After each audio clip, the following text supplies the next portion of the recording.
দেখতে দেখতে পুজো কেটে গেল। পুজোর প্রায় 1 মাস পূর্ণ হয়ে গেল, কিন্তু আমি এখনও পুজোর ব্লগ শেয়ার করে উঠতে পারিনি, শুধু অলসতার কারণে।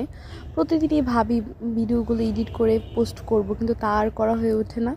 যাক, ফাইনালি আজকে আমি আমার পুজোর ব্লগ শেয়ার করছি। নমস্কার সবাইকে। সবাই হয়তো বা জানে যে আমাদের দুর্গাপুজোর জন্য মেনলি নরসিংদী আর নারায়ণগঞ্জ খুবই ফেমাস, কিন্তু আমি এবার নরসিংদী ঠাকুর না দেখে ময়মনসিংহ শহরে ঠাকুর দেখতে বেরিয়েছি। সেসবই আজকে শেয়ার করব।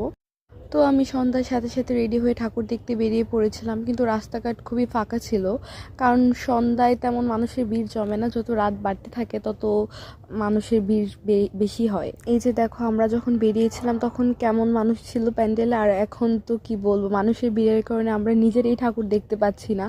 আর চারদিকে মানে কি বলবো, এক পুজোর পাশাপাশি অনেক বড় বড় করে পুজো করা হয়, অনেক বড় প্যান্ডেল।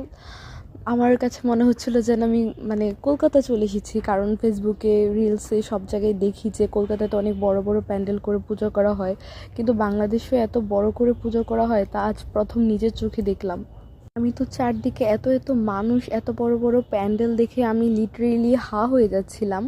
মা এসেছে, মায়ের সাথে সাথে পুরো শহরটাই যেন কত সুন্দর করে সেজে উঠেছিল, একদম পুরো পুজো পুজো ভাইবস। মানে মনেই হচ্ছিল না যে এত রাত হয়ে গিয়েছিল, আমাদের 12টা বেজে গিয়েছিল, কিন্তু মনেই হচ্ছিল না চারদিকে এত পরিমাণ মানুষ। তারপর আমরা যখন ঠাকুর দেখার জন্য এই প্যান্ডেলটাতে ঢুকি, এখানে এত পরিমাণ ভিড় ছিল, আমার মা তো বলছিল থাক, এটা দেখতে হবে না, এত ভিড়ের মধ্যে যাবার দরকার নেই।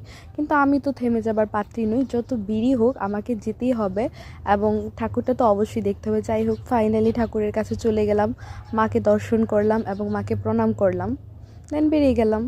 এখান থেকে বের হওয়ার জন্য আমাকে কষ্ট করে হাঁটতে হয়নি, সবাই আমাকে ঠেলে ঠেলে একদম বের করে দিল।